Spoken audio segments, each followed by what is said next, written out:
What's up? What's up? What's up? Tayo pinagbabalik sa panibagong video na kung saan maglalaro nga tayo ng Minecraft creative video. So, ang gagawin natin na yun, dahil last episode ay nag-hardcore tayo and then nag-ano tayo survival let's play is ngayon ang gagawin naman po natin ay magma-Minecraft po na tayo na normal thingy. So, ngayon ang gagawin natin ngayon ay gagawa po tayo ng isang malupitang mob head again. So this the time na magagawa ulit ako ng isang ulo ng mob. So feeling ko kakayanin ko naman siya this time. So ngayon gagawin po natin ulo ay yung ulo ng wither boss. So bago nga natin sa mga video na to guys, kung di pa po kayo nakasubscribe, subscribe ko na. At i-share mo na to sa mga tropa mo syempre. So ito yung ginawa natin last episode, which is kind of good din naman siya na ginawa natin to. Makikita nyo naman naging successful naman siya. So ang gagawin ko ngayon guys, lalagyan ako ng villager dito bago tayo continue sa ating mission talaga na gumawa ng ano. Wait lang, drop mo diyan, di mo naman nilagay sa ano mo, inventory mo. So yan, maglalagay ako ng 4 na villager. So ang 4 na villager na yun, trabaho po nila ay nandito lang. Which is, kumbaga, nasa kanila talaga yung trabaho nila. So wala sa akin. So lalagay ko dito yung isa. Just tama naman dyan yan. Mahirap lang pwede sila makatakas sa ganitong paraan. Kaya lalagyan ko ng arang, di ba? Lapid ko. So ngayon dito lalagay din ako ng trabaho dito, trabaho dyan, at saka din ng trabaho dito sa side na to para at least kahit saan, sige pwede, siguro kahit saan basta may trabaho sila, okay na. Ay hindi sila pantay yung pagka design ko, siguro pwede na. Actually, kahit pala ganyan. So malagay ko lang yung villager, okay na ako dun.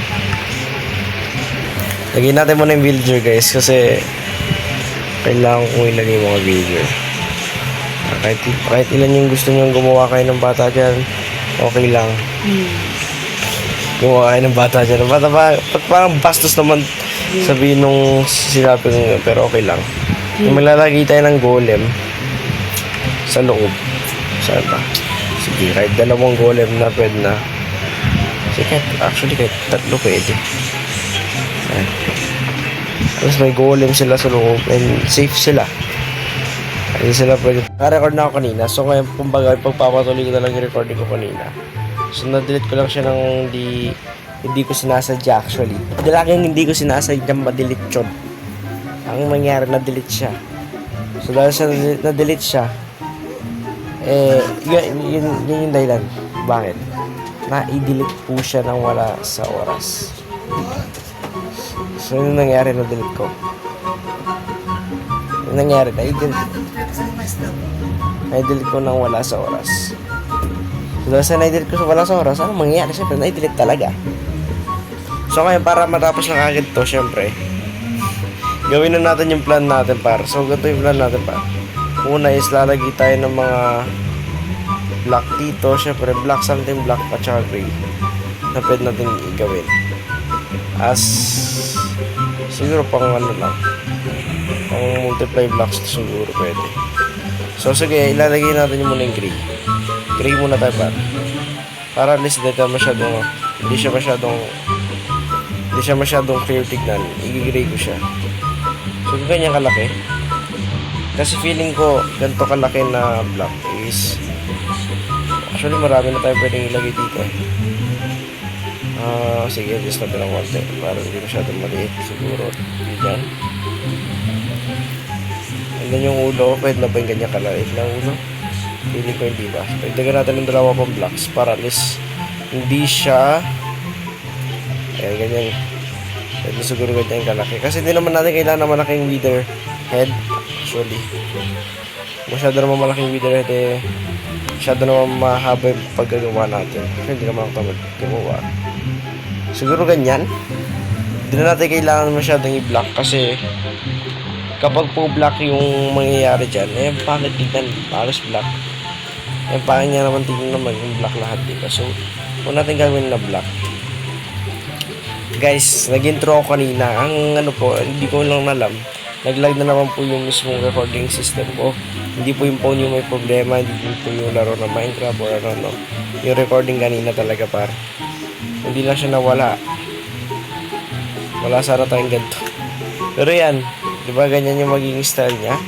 And then, lalagay lang natin siya ng placement. According design siguro. Kasi i-texturize ko pa ito. Nang basta-basta ganyan lang yan. Guys, kung nagtataka kayo kung ba't gusto ko yung nakahiga yung ganito kapag ginagawa ko siya. Kasi, mas hindi ka mahihirapan kapag nakaganto lang siya. So, talagang gagawin mo lang all you need to do is build it. So, build ka lang talaga. So, okay na yun. So, ayan, lagay mo lang siya na ganyan. Misa guys, gumagawa po ako ng mga world na ganito talaga. So, ganyan. Yan. Actually, ayos na siya. Siguro, dagdagan na lang natin ng 2 blocks dito sa gilid para this pantay siya na box talaga. Actually, box naman talaga siya, pero ginagawa ko lang talaga ano, para mas malaki yung mukha. Diba? So, ganyan. So, ayan, ang wither skeleton guys, puti yung mata. So, puti yung mata talaga. As in, puti talaga. So, ang bala ko ito talaga. So, ngayon, magpapalampas tayo ng siguro. Di dyan, tama ba dyan? Dito. Para at least hindi siya masyadong white. So, white. Why white? Kasi mata po ng wither guys, white talaga siya. Kahit saan mo tignan white. So, white talaga siya na 3. White. Kaya sabi ko kanina, di ba dapat mahaba? So, tama na hinaba ko lang siya. Yan o. Ganyan yung mangyayari. Makikita nyo, nagiging white na siya. Kasi 4 yung lalagay ko eh. 4 talaga. So, medyo mahaba. Mahaba talaga siya. So, yung space, 3. Ay, 2 pala.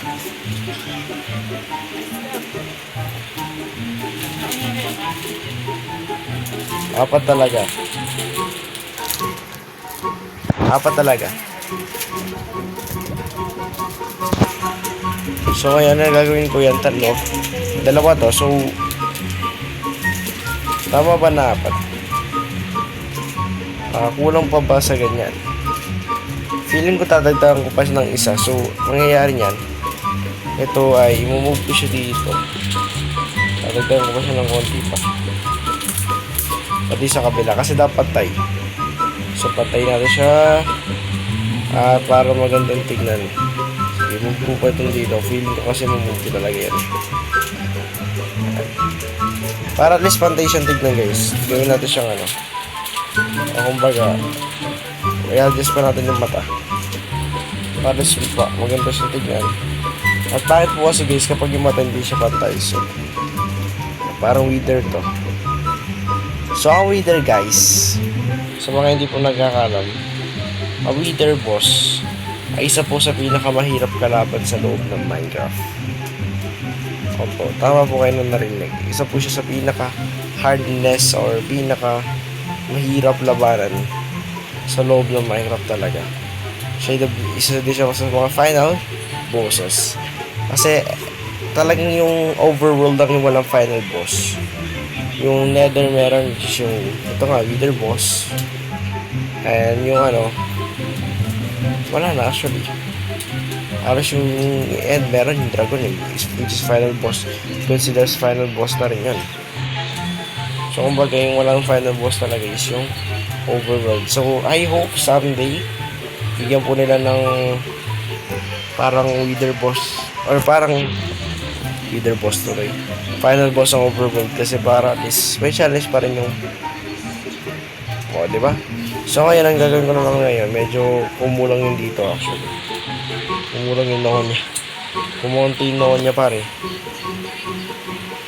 Ito naman kumunti yung noon para yan. Diba yan parang wither boss na siya ngayon yung dati. So para sa akin hindi pa rin. Why?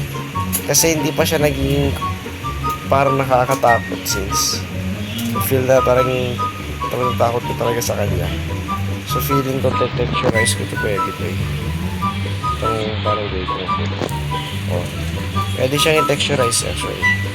Okay, nag-texturize ko siya by side. Maganda ba siyang tignan kung naka-texturize? Actually, maganda siya. Siguro ito-texturize ko siya. So, kaya ito-texturize ko siya guys, no? Para mas maganda siya tignan. Hindi siya pangit tignan sa mata. Ayan. Ganyan lang yan. Tanggalin natin to. At ito naman, i-replace na natin siya dito. Oh, diba na-texturize siya? Diba? Parang ano na siya niya, malupit na siya ngayon. Bigyan natin ng konting design sa gilid. Para at least may conflict siya. Nakakatakot na, diba? Siyempre kapag design guys, hindi pantay-pantay lahat ng design. May paganyan, may paganyan. Diba? Diba guys, sana nag-enjoy po kayo sa video na to. Maraming salamat sa panonood niyo. Hanggang sa muli, paalam, subscribe, Wither Boss na Wither Boss.